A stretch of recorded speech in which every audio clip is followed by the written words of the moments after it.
लक्ष्मीनाथ समारंभां नाथयामुनमध्यमाम् अस्मदाचार्यपर्यन्तां वन्दे गुरुपरम्पराम्। त्रिदण्डहस्तं सितयज्ञसूत्रं कासाय वस्त्रं लशदूर्ध्रपुण्ड्रं रथाङ्गशङ्खाङ्कितबाहुमूलं रामानुजार्यं शरणं प्रपद्ये। कासायं यज्ञसूत्रं शुचिवपुषि तथा चोर्ध्रपुण्ड्रं च भाले। यस्यास्ते दक्षहस्ते कलिकुमतिगिरीन्द्रेन्द्रवज्रं त्रिदण्डं संसाराग्नि प्रशान्त्यै भृतजलममलं दारुपात्रं पवित्रं श्रीविश्वक्सेन सूरेः पदकमलजुगं श्रेयसे संश्रयामि। कासाय शोभिकमनीयवरं त्रिदण्डं सेने सजोगिपदपङ्कजभृङ्गराजं वैकुण्ठनाथ चरणाम्बुजसक्तचित्तं लक्ष्मीप्रपन्नजतिवर्यमहं प्रपद्ये। कान्तिस्मृतानिन्दितशारदेन्दु जत्रैकतो विलसितामसिताङ्गशोभां वृन्दावनेऽपि कृतयामुनगाङ्गसङ्गं राधामुकुन्दयुगलं तदहं नमामि। कृष्णं नारायणं वन्दे कृष्णं वन्दे व्रजप्रियं कृष्णं द्वैपायनं वन्दे कृष्णं वन्दे पृथासुतं। नारायणं नमस्कृत्य नरं चैव नरोत्तमं देवीं सरस्वतीं व्यासं ततो जयमुदीरयेत्। सच्चिदानन्दरूपाय विश्वोत्पत्त्यादिहेतवे तापत्रय विनाशाय श्रीकृष्णाय वयं नुमः। जं प्रव्रजन्तमनुपेतमपेतकृत्यं द्वैपायनो विरहकातर आजुहाव। पुत्रेति तन्मयतया स्तरवोऽभिनेदुस्तं सर्वभूतहृदयं मुनिमानतोऽस्मि। श्रीकृष्ण गोविंद हरे मुरारे हे नाथ नारायण वासुदेव। श्रीकृष्ण गोविंद हरे मुरारे हे नाथ नारायण वासुदेव। हे नाथ नारायण वासुदेव। हे नाथ नारायण वासुदेव। हे नाथ नारायण वासुदेव। हे नाथ नारायण वासुदेव। श्री कृष्ण गोविंद हरे मुरारे हे नाथ नारायण वासुदेव। प्रेम से बोलिए भाष्यकार भगवान श्री रामानुजाचार्य स्वामी जी महाराज की जय। विश्ववन जगदाचार्य श्रीमद विश्वक्सेनाचार्य श्री त्रिदंडी स्वामी जी महाराज की जय। पूज्य पाद प्रातः स्मरणीय नित्य बंदनीय हृदय स्मरणीय श्रीमद जीयर स्वामी जी महाराज की जय। श्री राधा कृष्ण भगवान की जय। श्रीमद् भागवत महापुराण की जय। नारायण। तो कल हम लोगों ने जाना कि देवर्षि नारद जब वैकुंठ को छोड़कर धराधाम पर आए, तीर्थों में यवनों के साम्राज्य को उन्होंने देखा।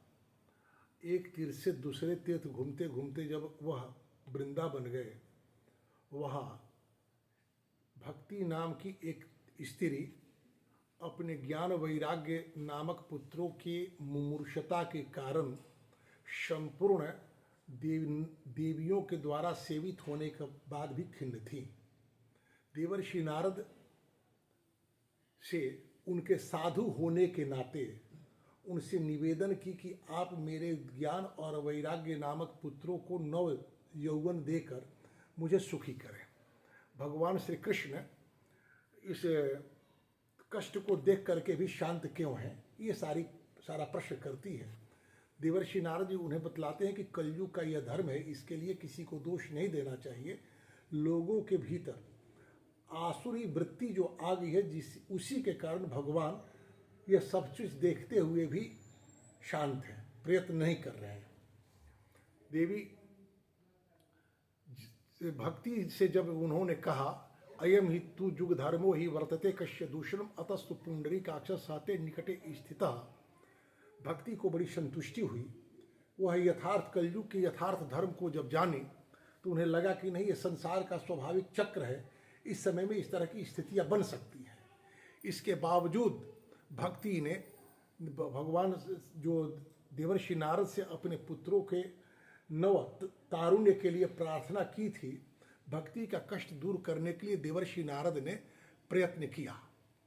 उन्होंने प्रयत्न करते समय पहली बात कही, वृथा खेदशे बाले अहो चिंता तुरा कथम श्री कृष्ण चरणाम भोजम स्मर दुखम गमिष्यति।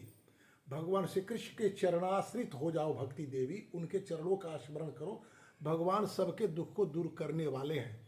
उसका उदाहरण देते हुए बतलाते हैं, परित्राता ही द्रौपदी च परित्राता जेन कौरव कश्मलात् पालिता गोप सुंदरिय स कृष्ण क्वापि नो गतः।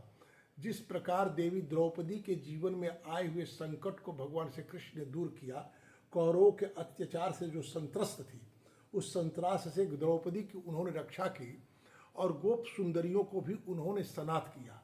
गोपियाँ अनेक जन्मों के पुण्य के द्वारा भगवान श्री कृष्ण में उनके भीतर जो अनुराग हुआ, भगवान को पाने के लिए भगवान की आराधना करती थी, भगवान ने उन गोप सुंदरियों को स्वीकार किया।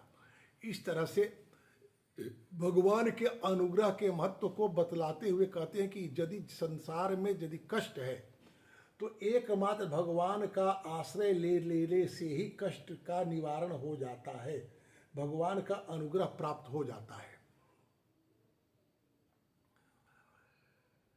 कहते हैं कि जहाँ द्वापर त्रेता सतयुग आदि में मुक्ति के साधन के लिए ज्ञान और वैराग्य को ही महत्व दिया गया, वहीं कलयुग में भक्ति जो होती है ब्रह्म सायुज्य को देने वाली होती है। इसलिए आप जो हैं प्रसन्न रहें, आपके द्वारा ही संसार का कल्याण हो सकता है।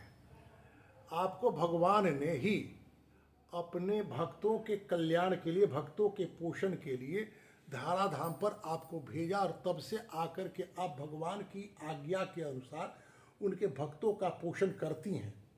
इस तरह से भगवान की आप सेवा करती हैं। ये सारी बातें बतलाते हुए ज्ञान और वैराग्य के नव तारुण्य के लिए उन्हें झकझोर कर देवर्षि नारद जगाने का प्रयत्न करते हैं। वो नहीं जग पाते तो उनके कान में जा कर के वो वेद, उपनिषद, गीता आदि के मंत्रों का उच्चारण करते हैं। वो उनकी मूर्छना तो नहीं टूटती है, लेकिन तंद्रा नहीं टूटती। वो अर्ध उन्मिलित होते हैं, लेकिन उनकी पूरी नींद खुलती नहीं और पुनः सो जाते हैं। देवर्षि नारद बड़े चिंतित होते हैं। तब तक आकाशवाणी होती है कि आप इन दोनों बालकों ज्ञान और वैराग्य के कल्याण के लिए सत्कर्म का आयोजन करें। अब ये सत्कर्म क्या है, इस आकाशवाणी को सुनकर देवर्षि नारद उद्विग्न हो जाते, बड़े विस्मित होते हैं। इत्याकाशवच स्पष्टम तत्सर्पैरपि विश्रुतम नारदो विस्मयम लेभे नेदम ज्ञातम इति ब्रुवन्। वो इस निर्णय पर नहीं पहुंच पाते कि यह आकाशवाणी जिस सत्कर्म की बात कर रही है वह सत्कर्म है क्या। भक्ति देवी से कहते हैं कि अनयाकाशवाण्यापि गोपत्वेन निरूपितम किं वा तत्साधनम कार्यम जेन कार्यम भवेत् तयोः। इन दोनों बालकों के नव तारुण्य के लिए मैं कौन सा सत्कर्म करूं, आकाशवाणी स्पष्ट बतलाई नहीं। और यह सोच करके कि वे ज्ञान वैराग्य के नव तारुण्य के लिए सत्कर्म की खोज में वो निकल पड़ते हैं। और जाते जाते रास्ते में जितने संत मिलते हैं, जितने महात्मा मिलते हैं, सबसे आकाशवाणी की बात करते हैं। और वेद, उपनिषद और गीता के निरुपाय होने की बात जानने के बाद अब कोई दूसरा सत्कर्म अन्य महात्माओं के दृष्टि में नहीं आता। इस तरह से देवर्षि नारद आगे बढ़ते हुए बद्रिकाश्रम चले जाते हैं और जा करके वे सोचते हैं कि मैं अब तपस्या करूंगा और तपस्या के द्वारा ज्ञान वैराग्य के लिए जो सत्कर्म है उस सत्कर्म को प्राप्त करूंगा। ये देवर्षि नारद तपस्या करने की बात कर रहे हैं। ये एक बार तपस्या से उठ चुके हैं। नारद पंचरात्र में कथा आती है कि देवर्षि नारद एक बार तपस्या कर रहे थे कि आकाशवाणी हुई कि यदि तपस्या करने से भगवान श्री कृष्ण के चरणों में रति नहीं हो पा रही है तो फिर तपस्या का उद्देश्य क्या है। और भगवान श्री कृष्ण के चरणों में रति हो गई है, तो फिर तपस्या करने में समय को का अपव्यय करने से लाभ क्या है। और ये तपस्या को छोड़कर मांडव्य ऋषि के पास मांडव्य लोमस ऋषि के पास जाते हैं। लोमस ऋषि की प्रेरणा से भगवान शिव के पास कैलाश जाते हैं और भगवान शिव और भगवती उमा के संवाद के माध्यम से भक्ति का ज्ञान प्राप्त करते हैं। ये नारद आज फिर तपस्या करने के लिए आतुर हैं, अपने लिए नहीं बल्कि उस ज्ञान और वैराग्य के लिए। इतने में शनकादि ऋषि दिख पड़ते हैं। शनकादि ऋषियों से ये अपने भावनाओं का निवेदन, अपनी काम समस्या का निवेदन करते हुए कहते हैं कि वह सत्कर्म क्या है। आकाशवाणी हुई है, उस आकाशवाणी का जो सत्कर्म है उसे आप बतलाएं। आज मेरा सौभाग्य है कि आप लोगों का दर्शन हुआ है। इदानीं भूरि भाग्येन भवद्भिः संगमो भवत कुमारा ब्रुवताम शीघ्रम कृपाम कृत्वा ममोपरि। इसलिए आप लोग शीघ्रतापूर्वक मेरे ऊपर अनुग्रह करें और बतलाएं कि वह ज्ञान वैराग्य क्या है। क्योंकि आप तो सदा वैकुंठ में रहते हैं, सदैव हरिशरणम करते हैं, और आपके ही प्रभाव से, आपका ऐसा प्रभाव है कि वैकुंठ लोक में रहने वाले जय और विजय आपके एकमात्र कोप के कारण, शाप से वे पृथ्वी पर गिर गए और फिर आपकी ही करुणा से पुनः वह वैकुंठ के अधिकारी हो सके। इस तरह अहोभाग्यस्य जोगेन दर्शनम भवताम यह अनुग्रहस्य कर्तव्यो मयि दीन दया परे। मैं अत्यंत दीन हूँ और आप हैं दयालु, तो मुझ दीन पर आप दया करें। मेरी दीनता यह है कि उस भक्ति के कष्ट को दूर करने के लिए जब तक ज्ञान और वैराग्य को नव तारुण्य मैं नहीं दे देता, मुझे शांति मिलने वाली नहीं है। अशरीरी गिरोक्तम यत् किम साधनम उच्यताम अनुष्ठेयम कथम तावत प्रब्रुवंतु सविस्तरम। आकाशवाणी ने जिस सत्कर्म के विषय में कहा है वह साधन क्या है, उसका अनुष्ठान कैसे करना चाहिए, विस्तार पूर्वक आप लोग मुझे बतलाएं। सनकादि ऋषियों ने कहा, माँ चिंताम कुरु देवर्षे हर्षम चित्ते समावह उपाय सुख साध्योत्तर वर्तेते पूर्व एव ही। नारद जी, आपको इसके लिए बहुत चिंता करने की आवश्यकता नहीं है। एक बहुत ही सरल उपाय पहले से ही विद्यमान है। आप तो धन्य हैं, विरक्तों के शिरोमणि है, कृष्णदासों में आप शाश्वत पथ प्रदर्शक और भक्ति योग के भास्कर हैं। आप भक्ति के लिए जो उद्योग कर रहे हैं, आपके लिए आश्चर्य की बात नहीं समझी जानी चाहिए। संत का जीवन ही मिलता है लोगों के कल्याण के लिए, और आप इसी मार्ग में लगे हुए हैं। ये तो आपका धर्म है, आपका ये स्वभाव है। आप भक्ति के लिए जो उद्यम कर रहे हैं आपके ही अनुकूल है। ऋषियों ने संसार में अनेक मार्ग प्रकट किए, परंतु वे सभी कष्ट साध्य हैं और परिणाम में प्रायः स्वर्ग ही प्राप्त कराने वाले हैं। संसार में हम लोग जितना पुण्य करते हैं, धर्म कर्म स्वर्ग के लिए करते हैं, परंतु स्वर्ग की आयु क्या है और स्वर्ग है क्या? जैसे नरक बंधन है उसी तरह से स्वर्ग भी बंधन है। अंतर यही है कि नरक लोहे की बेड़ी है और स्वर्ग सोने की बेड़ी है। यदि कोई यह कहे कि यह 1 किलो सोना आपका हुआ, आपको हम दे दिए, लेकिन शर्त यह है कि इसका गहना नहीं बनाएंगे, हम आपको देने के पहले इसकी हथकड़ी बनाएंगे और आपका हाथ पीछे करके उस सोने की हथकड़ी से बांध देंगे आपके हाथ को, और सोना आपका हो गया। कोई भी भला आदमी, विवेकशील व्यक्ति वैसा सोना लेना चाहेगा क्या? नहीं लेना चाहेगा। तो स्वर्ग भी बंधन है। स्वर्ग में जा करके व्यक्ति स्वर्ग का भोग भोगने पर जब पुण्य का क्षय होता है तो पुनः मृत्यु लोक में आता है, और पाप के कारण नरक में जब जाता है तो नारकीय यातनाओं को भोगने के बाद जब उसके भोग क्षय होते हैं तो पुनः मृत्यु लोक में आता है। एकमात्र मृत्यु लोक ही एक ऐसा अवसर है, पुरुषार्थ का अवसर देता है, जो स्वर्ग और नरक से परे वैकुंठ का भी आपको अधिकार दे देता है। तो कहते कि जितने भी धर्म बतलाए गए हैं वे सारे कष्ट साध्य हैं और स्वर्ग ही प्राप्त कराने वाले हैं। अभी तक भगवान की प्राप्ति कराने वाला मार्ग तो गुप्त ही रहा है। उसका उपदेश करने वाला पुरुष भी भाग्य से ही मिलता है। आपको आकाशवाणी जिस सत्कर्म का संकेत किया उसे हम बतला रहे हैं आपको। आप प्रसन्न होकर समाहित चित्त हो सुने। हे नारद जी, द्रव्य यज्ञ, तपो यज्ञ, योग यज्ञ और स्वाध्याय यज्ञ, ज्ञान यज्ञ, सब तो स्वर्ग आदि की प्राप्ति कराने वाले कर्मों की ओर ही संकेत करते हैं। पंडितों ने ज्ञान यज्ञ को ही मुक्तिदायक सत्कर्म के रूप में स्वीकार किया है। और यह सत्कर्म है श्रीमद् भागवत महापुराण का पारायण, जिसका गान सुकादि महानुभावों ने पहले भी किया है। उसके शब्द सुनते मात्र से ज्ञान भक्ति ज्ञान और वैराग्य को बड़ा बल मिलेगा। इससे ज्ञान वैराग्य का कष्ट मिट जाएगा, भक्ति को आनंद मिलेगा। जैसे सिंह की गर्जना सुनकर भेड़िए भाग जाते हैं, उसी प्रकार श्रीमद् भागवत की ध्वनि से कलयुग के सारे दोष नष्ट हो जाते हैं। ऐसा बात सनकादि ऋषि कह रहे हैं। जबकि देवर्षि नारद पूर्व में भक्ति देवी से कहते हैं कि जब मात्र और मात्र आजीविका के आग्रह में ब्राह्मण इस भागवत का वाचन जत्र तत्र सर्वत्र करने लगेंगे तो इस भागवत का सार समाप्त हो जाएगा। तो इसका मतलब यह नहीं है कि भागवत का सार समाप्त होगा। जहाँ व्यवसायिक दृष्टि से वाणिकी बुद्धि से भागवत की कथा होगी, वहाँ भागवत के कथा का फल नहीं मिलेगा। और जहाँ सात्विक दृष्टि से भक्ति ज्ञान और वैराग्य की भावना से व्यथित श्रोता हो, ध्यान देने की बात है व्यथित, जब तक आपके भीतर व्यथा का अनुभव नहीं होता तब तक आपके पैर, आपकी दृष्टि, आपके विचार, आपका हृदय सत्कर्म की ओर उन्मुख नहीं हो सकता।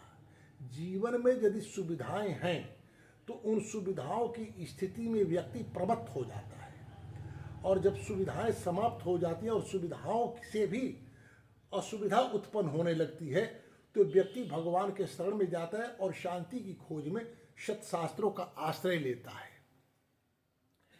तब प्रेम रस से प्रवाहित होने वाली भक्ति ज्ञान और वैराग्य के साथ लेकर प्रत्येक घर में भक्ति क्रिया करेंगी। भक्ति देवी जो है, जब श्रीमद् भागवत की कथा का पारायण होगा सम्यक प्रकार से, तो भक्ति देवी के ज्ञान और वैराग्य पुष्ट हो जाएंगे। उनके दोनों पुत्र, उन दोनों पुत्रों को लेकर प्रत्येक घर में जाकर के वो क्रिया करने लगे। नारद जी कहते हैं कि मैंने वेद वेदांत और ध्वनि की ध्वनि गीता पाठ करके बहुत जगाने का प्रयत्न किया, फिर भी ज्ञान वैराग्य नहीं जागे।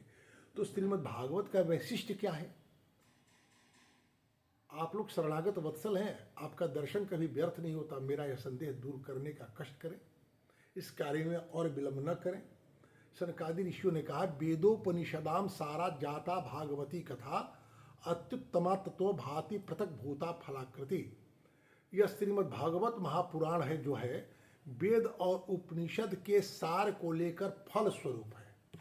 जैसे कोई भी फलदार वृक्ष, जिस वृक्ष में फल लगता है तो फल को जो रस मिलता है वो वृक्ष से ही मिलता है, और रस तो उसके चारों अंग में है, फूल को छोड़कर। जड़ में है, तना में है, पत्ती में है, फूल में है। तो फल का स्वाद तो तना नहीं देगा, पत्ती नहीं देगी, जड़ नहीं देगा, फूल नहीं देगा। जब फल लगेगा और फल पक कर तैयार होगा तो उसका ही स्वाद कोई भी व्यक्ति लेना चाहता है।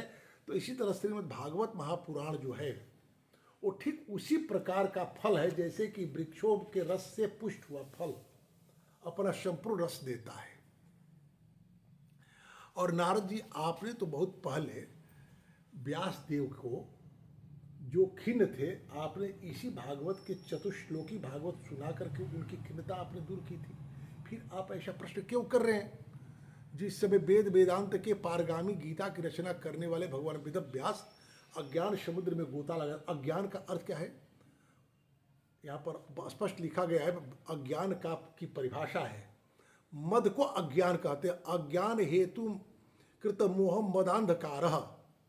मद जो है, हमने बहुत काम किया, ऐसा यदि हमारे भीतर अहंकार आ गया तो यही अंधकार है हमारे जीवन का।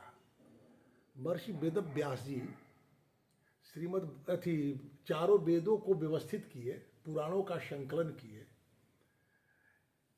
महाभारत की स्वतंत्र रचना की, तो उन्हें लगा कि हमने बहुत कुछ कर दिया। जैसे ही आपके मन में यह बात आई कि हमने अपने जीवन में बहुत कुछ कर दिया, आप क्या करते हैं? कराने वाले परमात्मा है, आपसे वो कार्य कराते हैं। परमात्मा की आप पर कृपा है तो आपसे सत्कर्म कराते हैं। तो परमात्मा की कृपा तो तब होगी जब आप परमात्मा की ओर अभिमुख रहेंगे। आप अपने जीवन में प्राप्त होने वाली अनुकूलताओं के प्रति परमात्मा के प्रति आभार व्यक्त करेंगे और यदि आपके जीवन में यत्किंचित कोई प्रतिकूलता है तो आप अपने प्रारब्ध को उसका कारण मानेंगे। ये नहीं कि अनुकूलता है तो आप कहें कि हमने किया यह इसलिए हो गया, और प्रतिकूलता आ गई तो आप कहें कि भगवान कहाँ सोए हैं, हमारे जीवन में ऐसा आ गया। ऐसी बात नहीं होनी चाहिए। तो पूर्व काल में जिस समय वेद वेदांत के पारगामी और गीता की रचना करने वाले भगवान वेद व्यास खिन्न होकर अज्ञान समुद्र में गोता लगा रहे थे, उस समय आपने उन्हें 4 श्लोक में इसका उपदेश किया है। इसे सुनने से ही उनकी सारी चिंता दूर हो गई थी। फिर इसमें आपको आश्चर्य क्यों हो रहा है जो आप हमसे प्रश्न कर रहे हैं? आपको उन्हें शोक और दुख का विनाश करने वाला श्रीमद् भागवत पुराण का पारायण सुनाना चाहिए। तो नारद जी ने कहा, जद्दर्शनम च विनिन हंत शुभानि सद्य श्रेयस्तनोति भव दुख दवार्दितानाम निशेष शेष मुख गीत कथैक पाना प्रेम प्रकाश कृते शरणम गतोस्मि। हे महानुभाव, आपका दर्शन जीव के संपूर्ण पापों का तत्काल नाश कर देता है। जो संसार दुख रूप दावानल से तपा हुआ है उन पर शीघ्र ही शांति की वर्षा करता है। आप निरंतर शेष जी के सहस्त्र मुख से गाए हुए श्रीमद् भागवत कथामृत का पान करते रहते हैं। मैं प्रेम लक्षणा भक्ति क्या प्रकाश करने के उद्देश्य से आपके शरण में आया हूँ। जब अनेकों जन्मों के संचित पुंज का उदय होता है तो मनुष्य को सत्संग मिलता है, तब वह उनके अज्ञान जनित मोह और मद रूपी अहंकार का नाश करके विवेक का उदय होता है। यह संतों के समागम से होता है। प्रेम से बोलिए स्वामी जी महाराज की जय।